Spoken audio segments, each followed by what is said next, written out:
Well, hello and welcome to Insight with political tours and beyond the headlines. Within the next few years, it seems like Scotland is headed for another referendum on its future. Scots nationalists are promising another poll on the back of elections last week, which saw pro-independence parties dominate. Today, we're going to look at how realistic that prospect is and what it might mean for the UK. We have a wonderful guest with us here to take with us all through that. He's Brian Taylor, formerly the BBC's political editor in Scotland, and now a widely read columnist with Scotland's, or one of Scotland's leading broadsheets, The Herald. Hello, Brian. Hi there. Brian is going to actually be leading our tour of Scotland, looking at all of these issues between June the 27th and July the 3rd. If you haven't signed up yet, we still have room. I'm very much looking forward to it.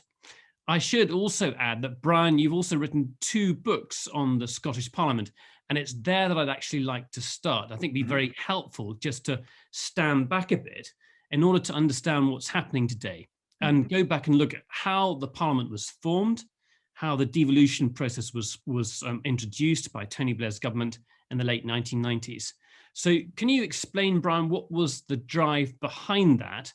And I think it's also worth noting that the SNP at that time really wasn't a major political force. No, they weren't. I mean, it's sometimes said that devolution resembles evolution. It just takes longer because this is a very, very, very long process indeed. It's important to get a little history, a little historical context here. Scotland was an independent nation for some, independent nation state for some 800 years.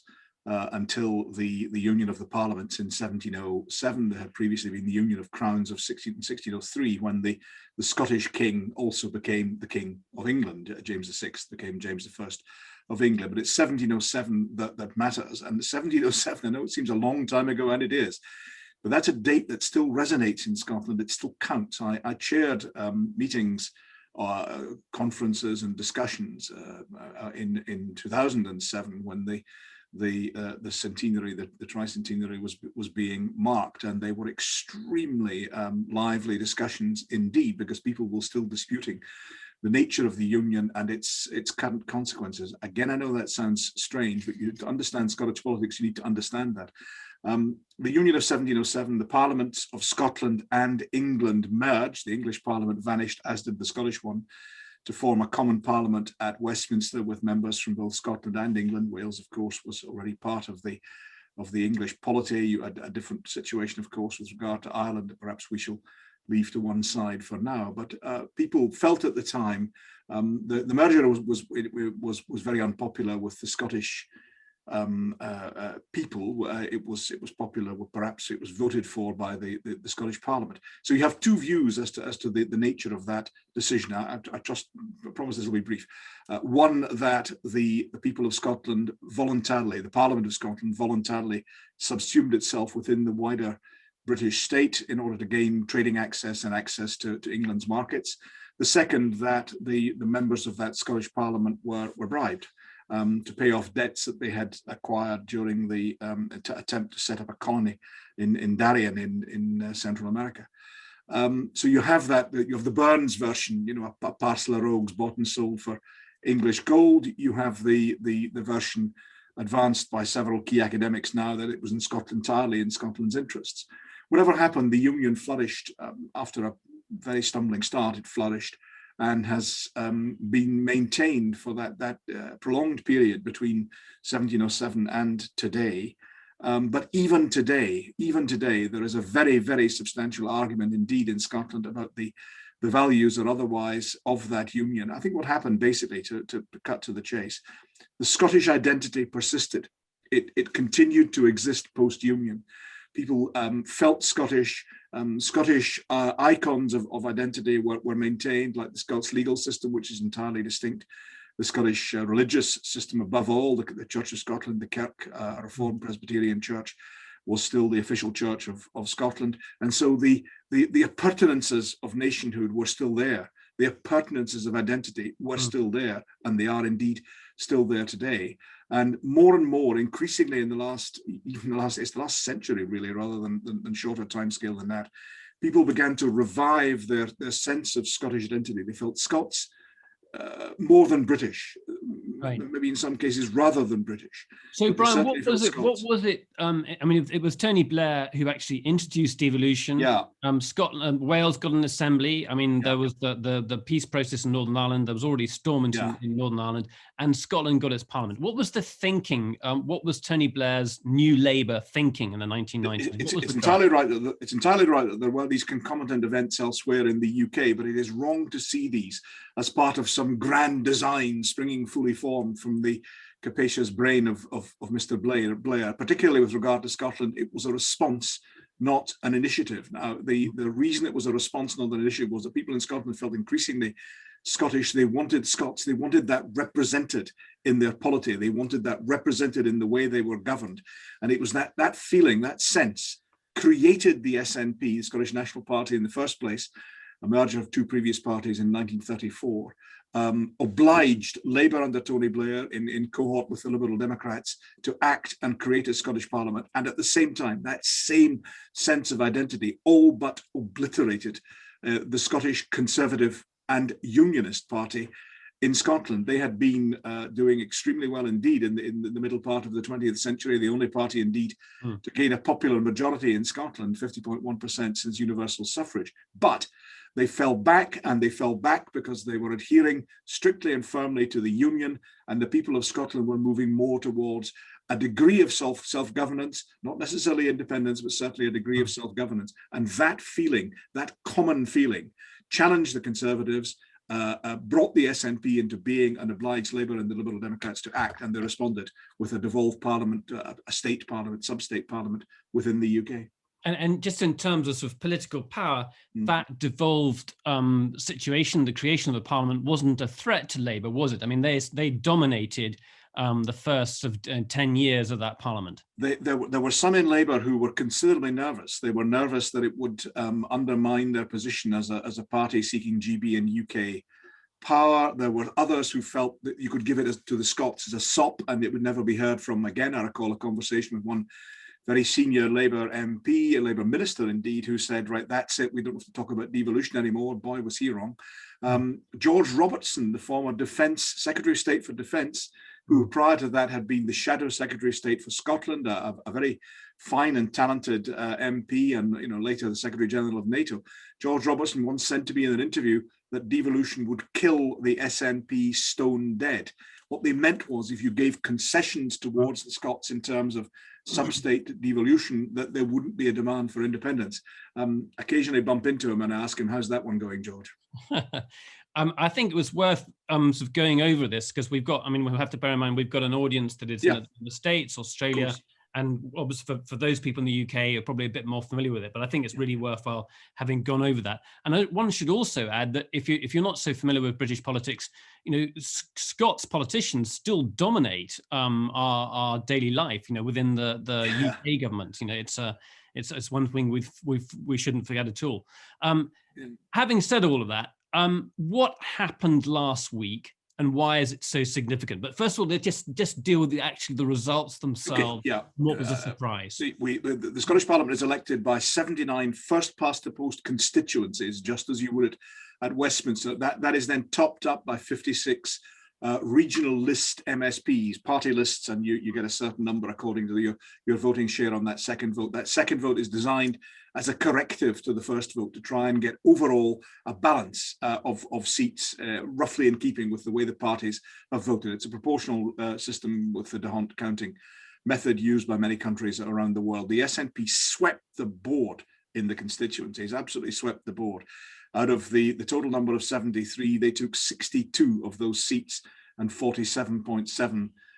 They got only 2 top-up seats, so they got 64 seats in total. To gain an overall majority, they would have required 65. They were just one short. If they had won Dumbarton or they won West Aberdeenshire, they'd have been there. Now, you should bear in mind that the system of voting was designed explicitly by the Labour Party to prevent, they had in mind the SNP, a party gaining majority power with minority share of the vote. The Conservatives came second. They came second again after doing so at the last Holyrood elections.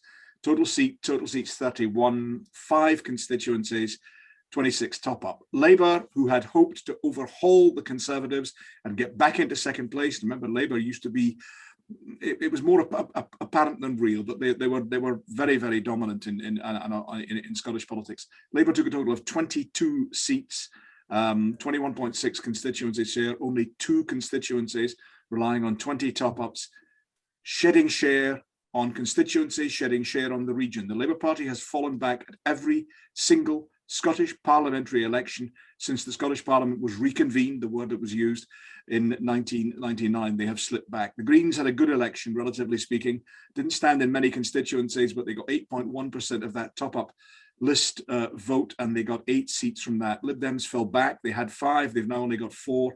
No list seats at all. 4 constituencies, Edinburgh Western, North East Fife, and the 2 Northern Isles, Orkney and Shetland.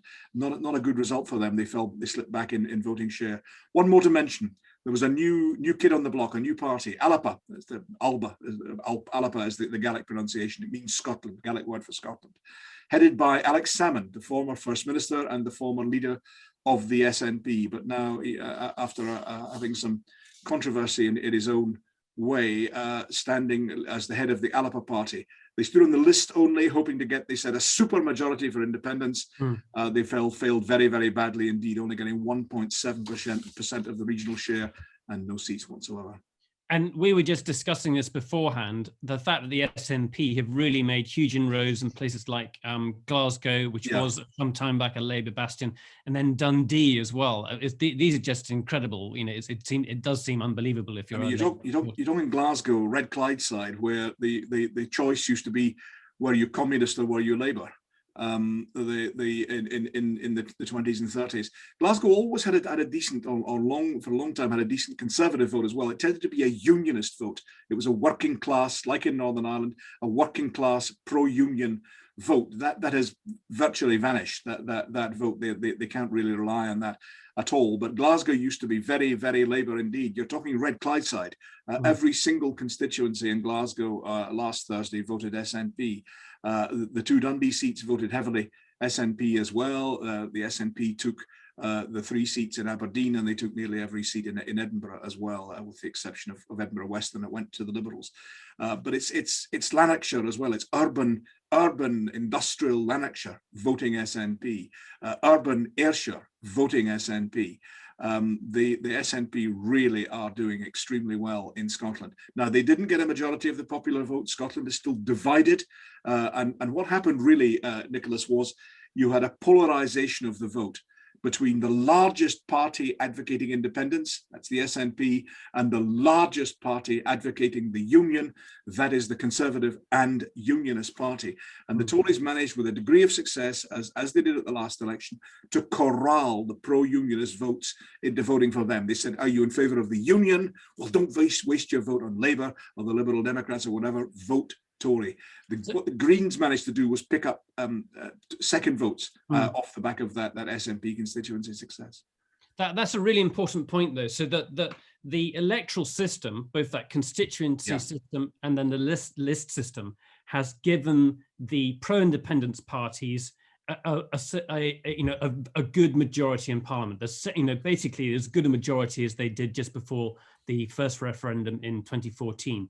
But as you pointed out, in terms of the actual numbers of votes cast, it's still pretty much 50-50 in terms of unionists and people who would be in favour of independence. Absolutely. In terms of the number of MSPs, you have 64 SNP and 8 for the Greens. And the Scottish Greens are an autonomous party, distinct from the party in England, and they support independence, and they advocated it very firmly at these elections. So you have 64 SNP, 8 Greens, that's 72 MSPs out of 129 in favour of a further referendum on Scottish independence. But in terms of the voting share, the Greens didn't stand in many constituencies. So you're talking between SNP and Greens on the constituencies, 49%. That is allowing UK cabinet ministers like Michael Gove to say, no, when it came to the constituency vote, and that's the one he thinks counts, the people of Scotland narrowly voted in favour of parties that support the union. But if you look at the regional list, you have the SNP plus the Greens plus the very small vote for Alba, for Alex Salmond's Alba party.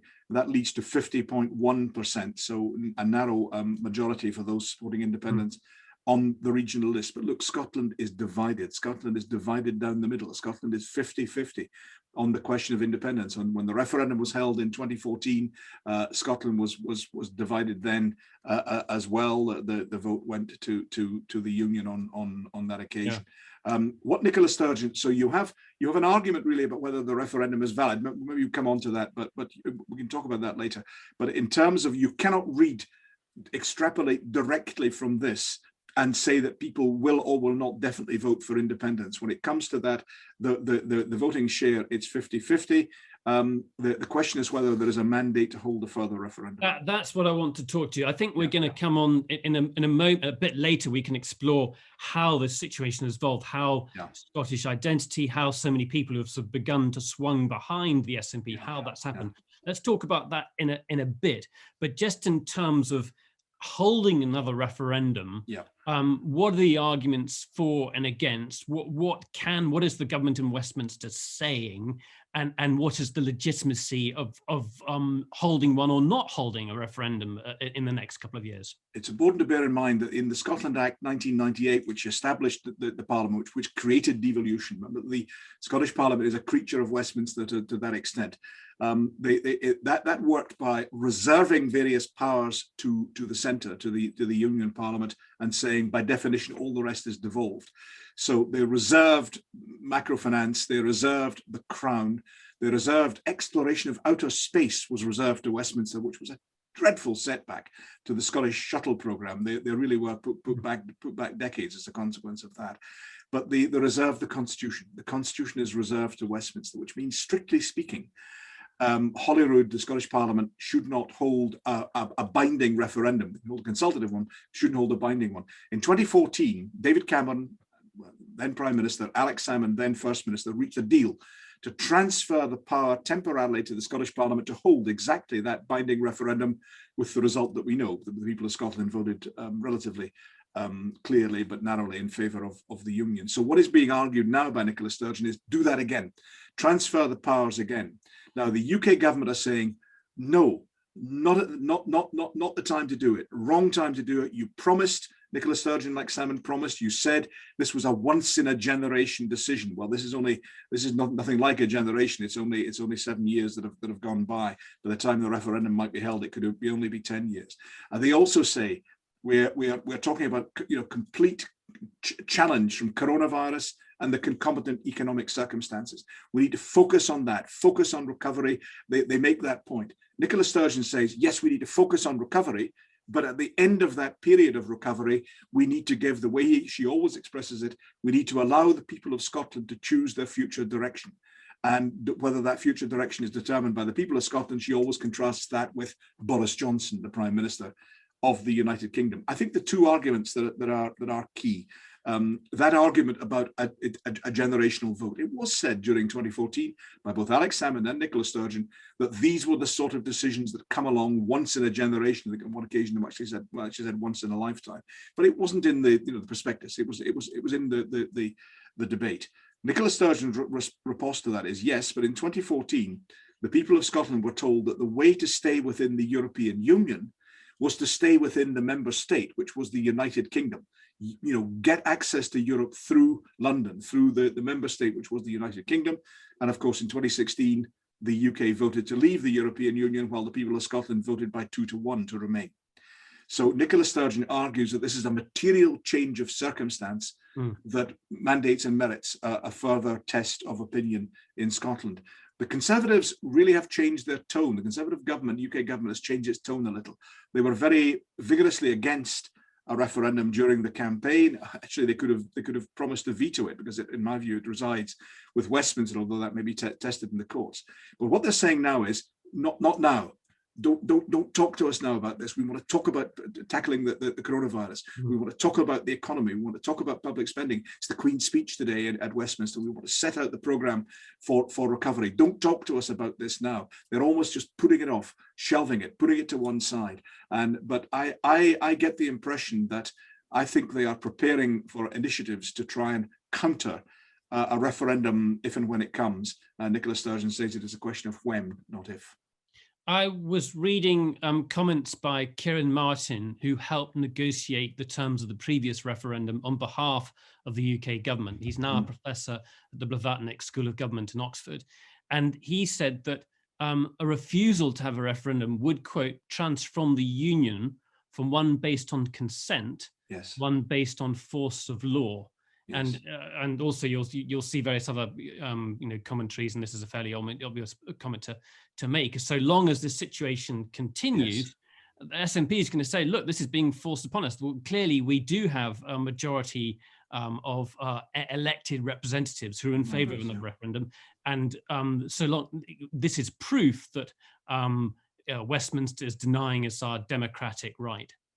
Successive prime ministers, Margaret Thatcher, John Major, Tony Blair, Gordon Brown, the whole panoply. Successive prime ministers have said that the people of Scotland cannot be held in the Union against their will. If it is demonstrably their will to end, and remember that the Union of 1707 was negotiated by a treaty and was then legislated for in both the Scottish and the English parliaments. It was the product of a treaty in the same way as Britain joining the European Union was the product of a treaty which was then implemented by the member states. It's exactly the same model. Now, I detect that in responding to that point from the individual you cite, I detect a comparable view being espoused by UK ministers. Michael Gove, a very, very smart individual, very bright indeed, Aberdeen born, a Scot to his core, knows that it would not sound particularly smart if he's saying, sorry, tough, no, we're the government, we've got the power.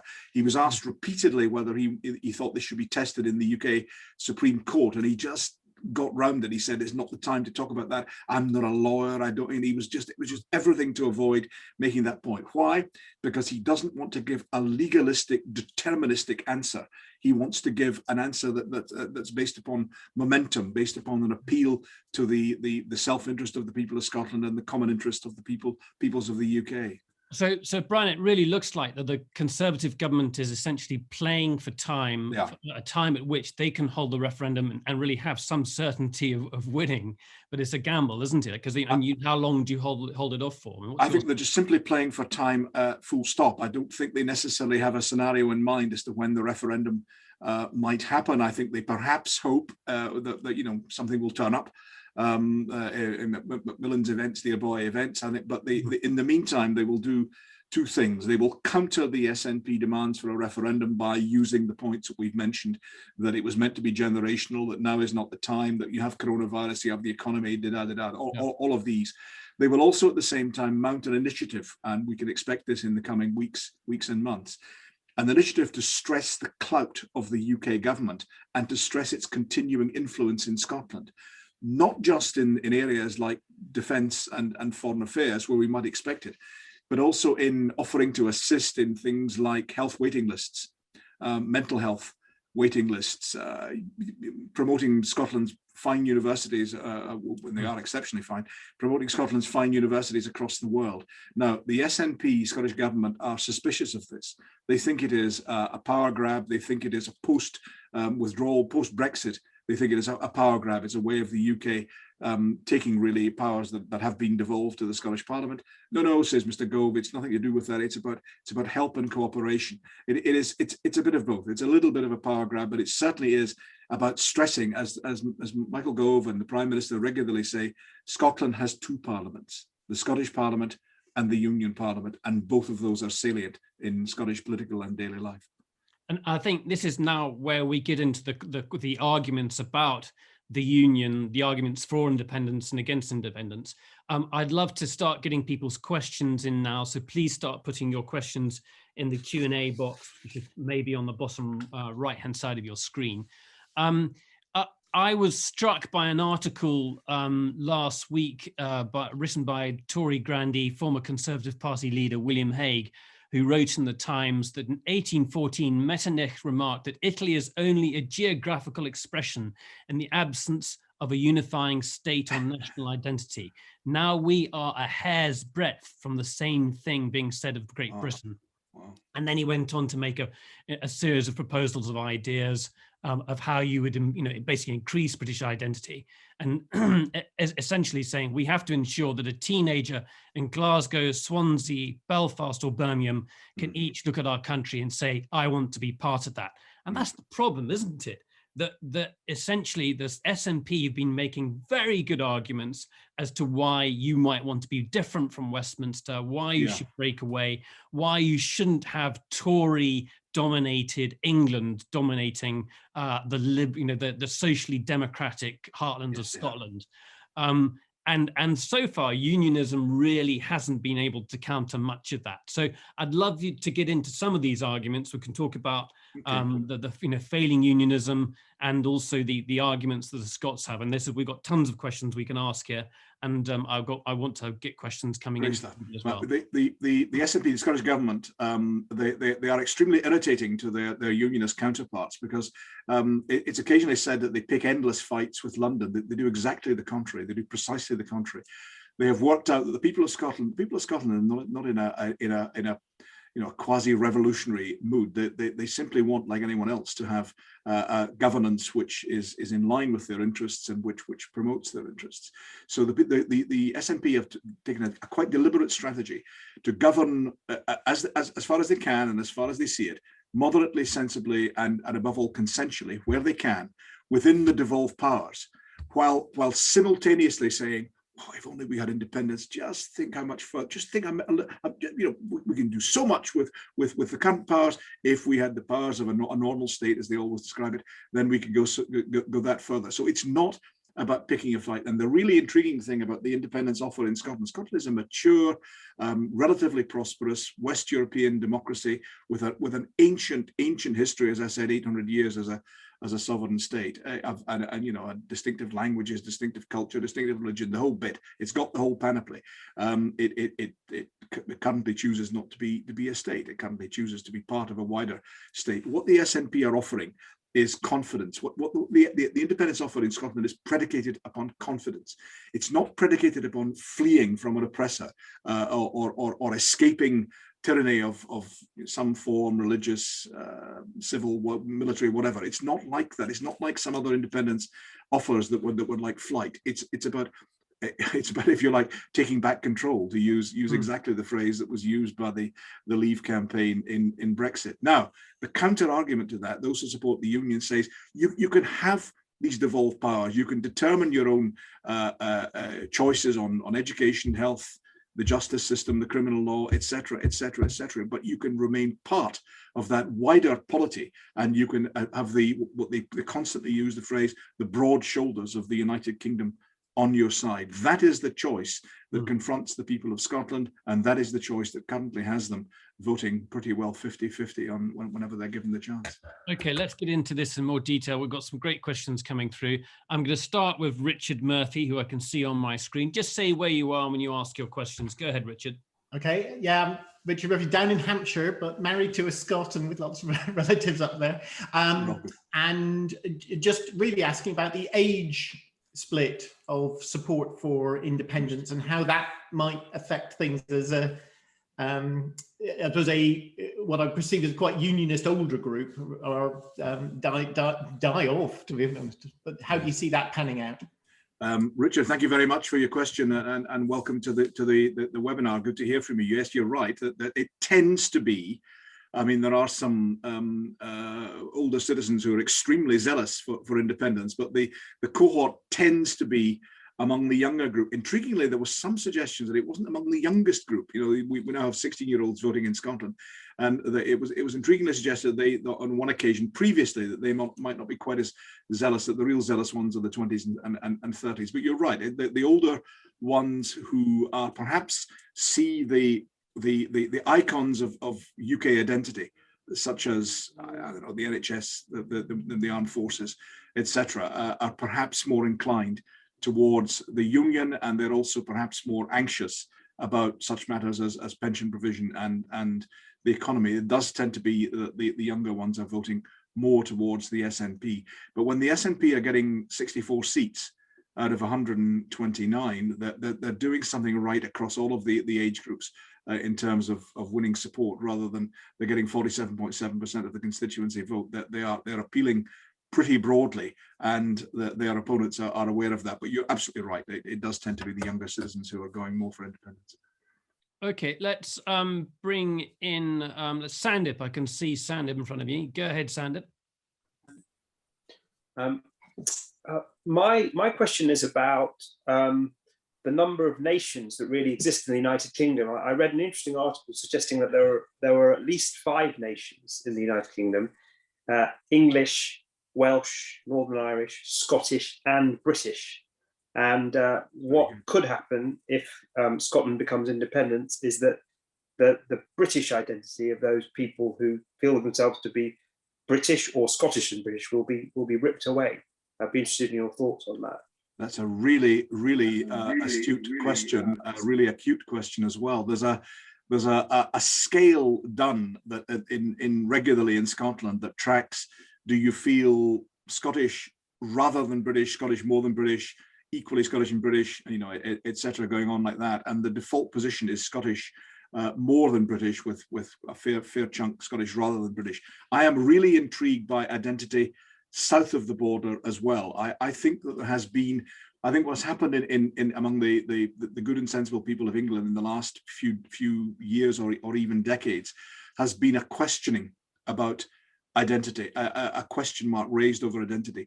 It comes with regard to, I think the people of England felt pretty well interchangeably English and British, and didn't necessarily make a distinction between the two. In Scotland, the distinction is made very clearly indeed between Scottish and British. But I think people in England are waking up to a sense of English as opposed to British identity. They perhaps, again, they feel the two are interchangeable. And I think that was very much to the fore in the Brexit vote. That there was a feeling in the Brexit vote that some people were asserting their English oblique British identity at the same time, while they were, I think that there's a puzzlement in England about what's going on, to some extent, about what's going on in Scotland. Don't you love us anymore? What's happening? What's it all about?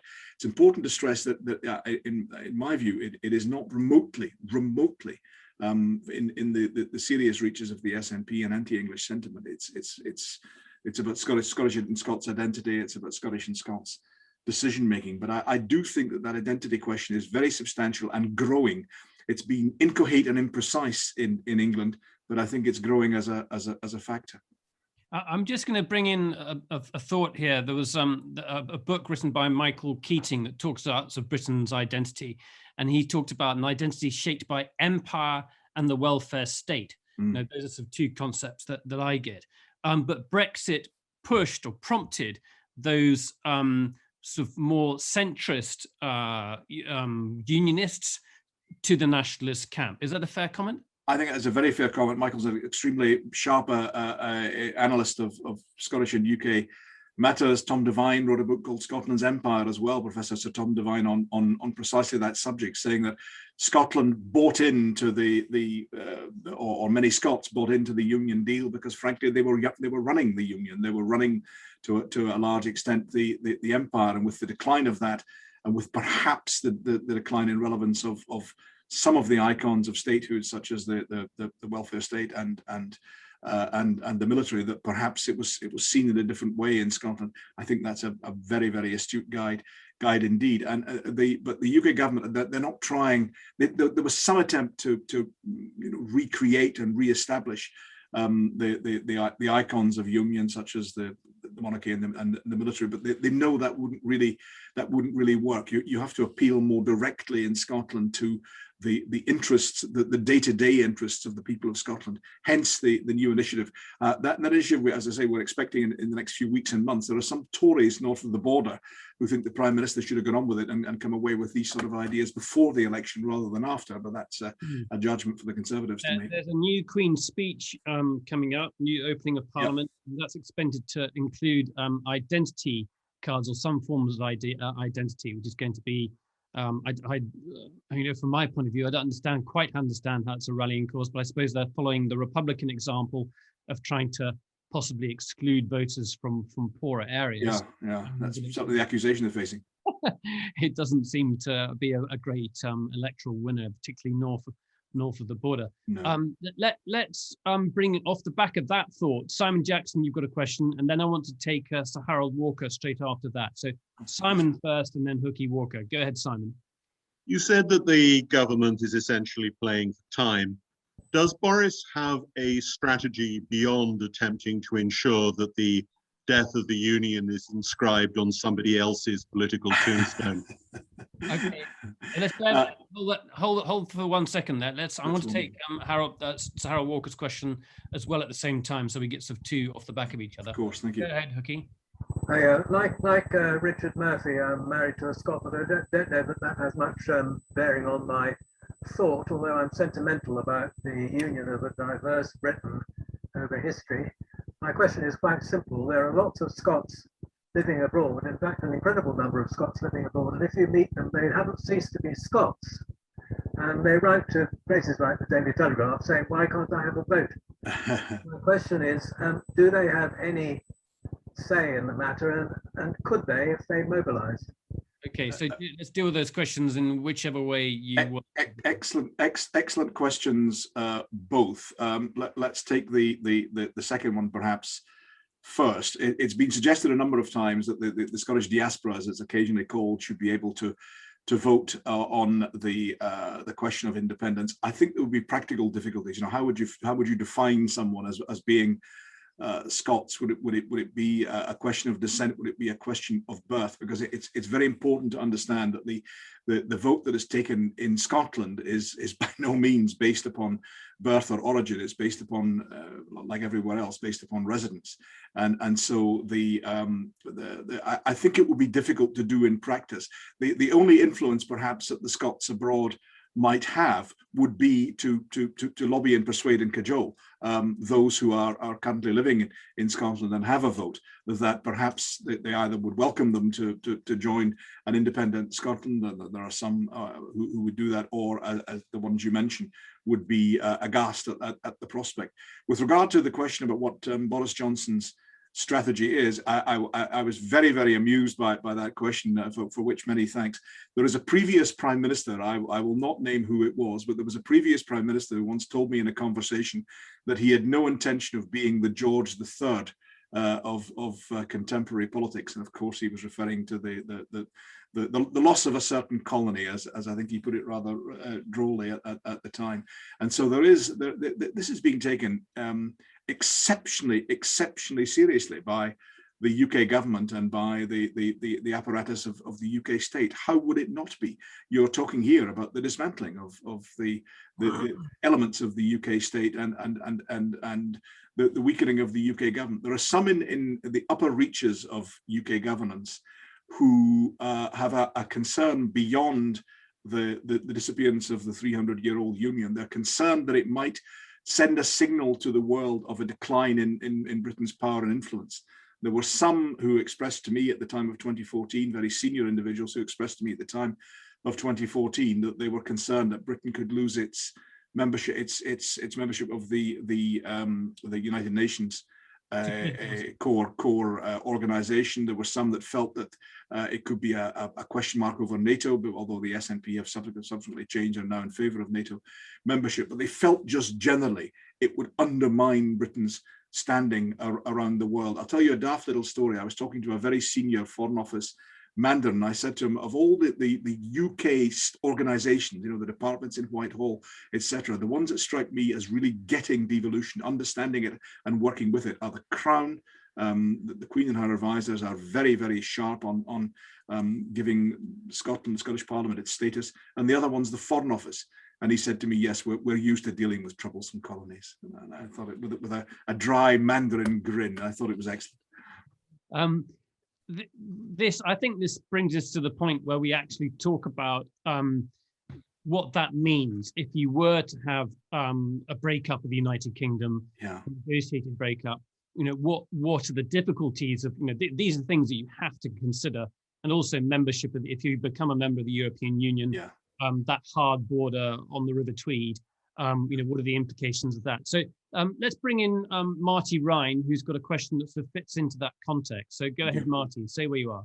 Yes, I'm in the US, and you partly answered my question already, but in my sort of simplified way of looking at the UK, I see England as the real key to the UK.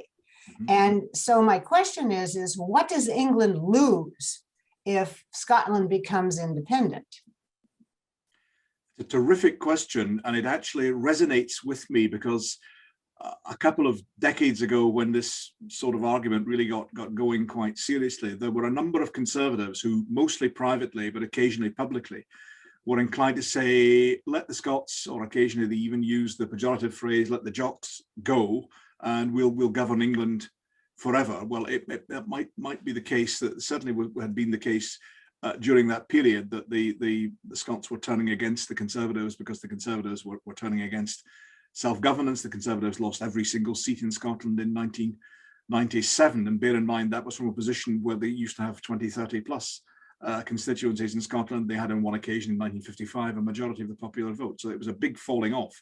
But so there were some saying, just let them go, we'll govern England forever, and it's not a concern. The other view, very, very vigorously expressed, was that view about the status and clout, and also the sentimental attachment to the union that many felt, many feel it in Scotland, and many feel it in England as well. And so there was the feeling that came through more strongly was of maintaining the union, maintaining the United Kingdom, maintaining the sovereign's realm, if you like. You're absolutely right, though, Nicholas, that the SNP are going to have to face some difficult questions. They cannot simply talk about Scottish independence and then leave it there. There would be consequences for the rest of the UK. There will be consequences, perhaps above all, for Northern Ireland, and for very obvious reasons, but reasons that perhaps we should state, which is decades of conflict. The SNP are extremely cautious about making any comparisons between the situation in Scotland and the situation in Northern Ireland. The movement towards independence in Scotland is entirely civil. It has no basis in any other organization, but they don't like to make that comparison. They don't like to talk about the possible problems there could be about trade and access and identity, and Northern Ireland being perhaps arguably even more potentially isolated if Scotland is no longer in the UK. Then you have that question of the border. You're quite right. When the UK as a whole was a member of the European Union, it was possible to argue that if Scotland retained that membership, and that was a huge question that was debated in 2014, if Scotland could retain or regain or recreate membership, then you would have free trade and free movement of citizens between Scotland and England. When Nicola Sturgeon's asked about that, she's quite happy to talk about movement of citizens, talking about a common travel area as there is between the United Kingdom and Ireland. She's less certain on the subject of the movement of trade, and simply says that this would be resolved. There would not be a hard border. I think that's going to be an exceptionally tough question indeed for the advocates of independence to ask. It's slightly ironic. One of the great drivers of the revived independence referendum is Brexit. The very fact that the UK has left the European Union and Scotland voted 2-1 to stay. It's slightly ironic that one of the great challenges to independence could be a consequence of Brexit. Indeed. I mean, last week we had a discussion with a researcher with the Institute for Government. Her name is Maddie Thimont-Jack, and she was saying that if you want to come up with a negative argument, an argument against independence, just look at the mess that Brexit has caused us, yes, and is continuing to cause us, and multiply it by tenfold. And the opponents of the SNP used that argument very vigorously, and used it extremely vigorously during the last election that took place last week. Nicola Sturgeon and the others say that these issues would be addressed. She, to some extent, she's right with this. I mean, the opponents say you need to address these issues now, because if you vote for the SNP at a Scottish parliamentary election, you are setting Scotland down the path that could lead to the choice of independence. She says no, as in 2014, when there was a white paper published by the Scottish government setting out their views on independence. If there is to be another referendum, perhaps in 23, 24 at the earliest, then there would be a further white paper addressing all of these issues that rather exasperates her opponents, and one can understand to some extent why. Okay, let's bring in Susan Scrimgeour. Great follow-up question on just this topic. Go ahead, Susan. Are we there, Susan? You're just on I think your microphone might. There we go. Yeah, go ahead. It really relates to the Europe and the Brexit issues. I mean, Brexit is clearly the catalyst for Nicola Sturgeon to relaunch this idea of having a referendum. And it's done on the premise that there could be a reconnection between Scotland and Europe going forward. I just wondered how important that is to the people of Scotland right now, who are giving us already a 50-50 split into their favourability of independence, thinking that they would rejoin Europe, so that if, for example, it became clear that there was no way Scotland would rejoin Europe, that situation might change. I don't. Yeah, that's an excellent question, and it actually leads into an element that I would mention. The people of Scotland voted 2-1 in favour of Remain. Do I think the people of Scotland are zealous Europhiles? I honestly don't think so. I really don't think so. I think it was on balance. It was a decision on balance. Partly it was that the people of Scotland are to a large degree voting SNP, and so there was the SNP was advocating membership of the European Union. It was going along with party loyalty and party systems. It was partly a sense that going back far enough, Scotland had substantial connections to the continent of Europe. If you're really getting desperate, there's wild talk of the Hanseatic League and all that sort of thing. But seriously, there is more of a sense of a European identity or European links in Scotland, but I wouldn't say it burns all that deeply. I think that people in Scotland are that when you look at opinion polling, they are just as, or they were during the referendum in 2016, just as sceptical about the areas that concerned the people of England as they were just as concerned in Scotland. But they voted on balance 2-1. I think there would be. I do not think that the SNP will make return to Europe the dominant question in their, if there is to be a campaign for independence. They may even, if it comes to it, in 2024, by which time we'll have been out of Europe for quite some considerable period. If it's 24, 25, 26, they may even by then modulate and modify the offer somewhat and say, let's join the European free trade area as a way back in to European connections. I don't hear Nicola Sturgeon saying, she says that the people of Scotland were taken out of Europe against their will, but she uses that as an arguing and a debating point rather than necessarily a goodie bag to offer the people of Scotland in a referendum prospect. I'm not saying that folk in Scotland are against Europe.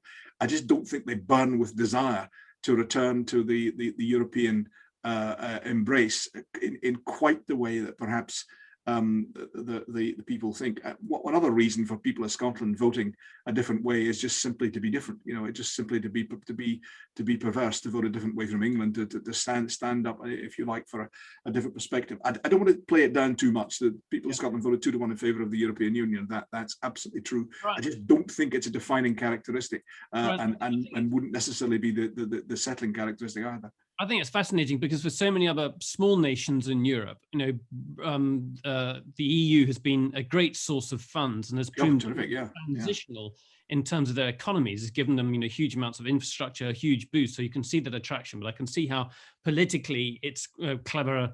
I think the European Union as an institution, people talk about the rules, the regulations, and the statutes. It's a political body after all, and I think the European Union would find a way of accommodating Scotland were that to be the desire. I think they would welcome Scotland back. We other than the small matter of not matching the GDP policies at the present moment, we adhere and have adhered to European.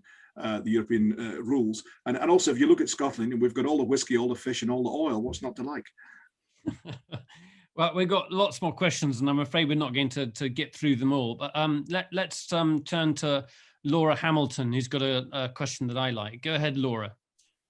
Hi, I'm sitting in London with lots of friends in Edinburgh, and I wondered what you thought of Alex Salmond. Is he now a spent force, both in terms of the SNP now that he's set up his own party, and also in terms of a referendum? Or has he still got things to say, to play? Is he still a player?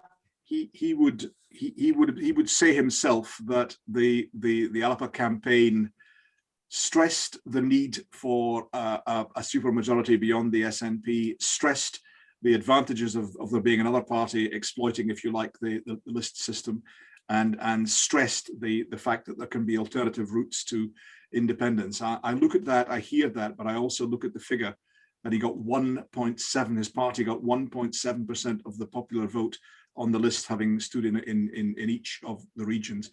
I would have said that that is an extremely low base upon which to build, and I would have said that for all practical purposes in the period ahead, he is rather undermined. A very senior member of the inner nationalist councils, someone that doesn't wish Mr. Salmond ill at all, indeed, wishes things were other than they were, said to me, quoted to me the Attlee's comment about a truculent cabinet colleague. And Attlee wrote to this individual saying a period of silence on your part would be welcome. I think that's the view that the SNP leadership will take with regard to their former leader. I want to chip in with a small question here. How much, you referred to it earlier, this idea that Scotland's got different values to Tory-dominated England. Yeah. Scotland's inherently more social democratic than the Tory-dominated shires. I'm really quite sceptical about that. It's there is a more left-wing perspective in Scotland than there is in Tory voting England. But you know what? There are plenty of Conservatives in Scotland as well. As I say, they are the only party since universal suffrage to win a popular majority, albeit that was based upon unionism rather than conservatism. But there's lots of Tories in Scotland, and they're now getting proud to say so again. And Scotland is, as I stress again, a prosperous, mature West European democracy. This is Albania. She is not, and I think that there is a bit of a default towards a more egalitarian perspective. There is a bit of a default towards a more communitarian approach than perhaps is the case in England. But I really wouldn't wish to overstate that, because when you look at the opinion polls on attitudes and issues, Scotland does not diverge all that much. Certainly from England as a whole. It's true that Scotland diverged from England as a whole on the EU, but so did parts of England. I really wouldn't overstate it. You get people who will say, "Oh, Scotland got a completely different attitude, and it's swamped and crushed by the standpoint of the UK government." There's a bit of truth in the divergence, but I wouldn't overstate it. Brian, let's get into some of the nitty-gritty about the costs of all of this, because this really is becoming more and more part of the argument. And we've got a question from Annie McMahon, who's disguised as Simon Jackson. Annie McMahon does not have a beard and look grisly, but go ahead. How do pro-independence Scots perceive the financial impact of separation? You've touched on border, but just more broadly, is there a different perception across the generations? That's really interesting indeed. There is a deficit in Scotland in public finances. The Institute for Fiscal Studies and the Institute of Government did analyses during the election that suggested that and you have to calculate this, you have to project it rather than having precise figures, but suggested that the deficit in Scotland was higher than that for England as a whole, and one suggestion was it was considerably higher. That issue regularly confronts Nicola Sturgeon. There was a report done a few years ago by a group set up by the SNP, chaired by Andrew Wilson, who's an economist and a very bright guy, and runs a think tank in public affairs business in Edinburgh. And that report said, yes, there is a higher deficit in Scotland. We have to face that openly.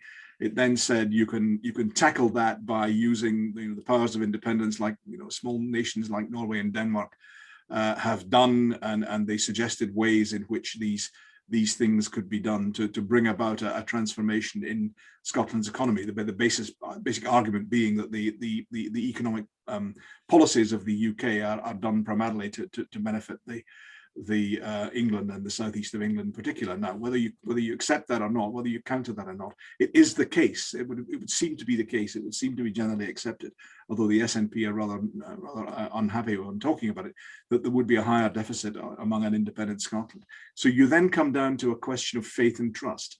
Do you believe that that independent Scotland would be completely crushed by the weight of that deficit in the short term, or do you believe, like Nicola Sturgeon, like Andrew Wilson, like others who advocate this, that Scotland could use some smart economics and some smart powers and the trading clout of a small nation to turn that around? So it's really a question of faith and trust. But I would say it was the single biggest question that defeated the referendum in 2014 was the one about was public spending, other than the currency, which caused the SNP and continues to cause the SNP problems. I think the biggest problem was public spending, and particular pensioners were very unhappy to take what would really be, as they would see it, as many of them would see it, particularly a leap of faith as to whether their pensions would be maintained at the same level. Brian, I think I agree with you, and I just don't buy the. I don't see Scotland becoming an economic success in the short term. I think it's a 22 billion fiscal transfer from the UK to Scotland each year, and maybe correct me if I'm wrong there. So it's a huge amount of money going that way. A lot of that is used. A lot of that is used to spend upon UK expenditure. And one thing the SNP say is that they would, for example, cut down on defence expenditure. They would cancel the existence of Trident nuclear weapons in Scotland, and they would do things a different way. But I wholly accept, and indeed have repeatedly put this point to SNP politicians both during the last election and before, that there is a deficit. The deficit is, they point out that every nation has a deficit and borrows to cover it, and the borrowing costs are currently very low. There's a deficit. There's a higher deficit than is the case for the UK as a whole, and it's a higher deficit that probably does not come within the EU's current rules on deficit management. But the answer they give to all of that is that they would grow the economy over the short to medium term in order to tackle that deficit. I think it is a problem, but for the true believers, for the zealous believers, they don't ask the question at all. For those who require to be persuaded, then the persuasion is along the lines of, we could do things better, we could do things more sensibly, we could do things more consensually if we had these matters in our own hands. Ultimately, and I put my hat on as a former reporter in Southeastern Europe, the economy doesn't really matter to national self-determination. You can look at Montenegro, you can look at Kosovo. Yeah. Outside of the Balkans, you could look at someone like Israel. If you believe that your country should be independent, you're going to vote for independence. And but the percentage who are like that within it's not the percentage who are like that within the SNP, but the percentage who are like that within the Scottish population, I would say is perhaps lower than elsewhere, because I say again, it's not a movement about flight, it's not a movement about escape, it's not a movement about national liberation, although it is for some. It's generally a movement about taking back control and running things ourselves, and that is why the economic questions are so relevant and so salient. Right. Well, we've got more questions along those lines, but I don't think we're going to be able to get them in before our break. We have a break at on the hour, and if you're able to stay with us, Brian, after that, we'll have a few more questions for you. But I know your time is a bit limited. Okay. I will take one more question from Richard Murphy, but I think you sort of answered it. So Richard, go ahead. Go ahead, Richard. So it's really it is this economic point, but the argument run in England is that Scotland's too small to be a proper country, which obviously annoys. I mean, Irish originally did, the day. There's lots of examples, and actually, so the economic argument becomes almost an emotional one of actually really annoying the Scots to tell them they can't be a proper country. I mean, how does that go down in Scotland? It goes down. It's a very good question, and it's right. And the Irish comparison is intriguing. It goes down extremely badly in Scotland. You'll occasionally get, in response to that sort of argument, you'll get nationalist politicians saying what they're saying in essence is we're too wee and we're too poor to run things ourselves. They tended to use the Irish comparison for as long as there was the Irish economic tiger. When the tiger started purring rather than growling, they played that down a little bit, although it's coming back. The comparator they obviously use is Norway, an oil-rich nation, as indeed Scotland potentially could have been without the UK situation. So they tend to use the Norwegian comparator, but they still have problems on the economic argument because of the extent of the deficit. But you're right, it is couched very carefully by UK politicians. They tend to talk about the broad shoulders of the UK, common endeavour, common benefit. They don't tend to use something that could be translated as being you're too wee and too poor to run your own show. Okay, there we have it. The best way to learn even more about this is to come and travel with Brian Taylor, as well as me. We will be in Scotland between the 27th of June and July the 3rd. My thanks very much to Brian Taylor for all his insights. It's been a really, really fascinating conversation.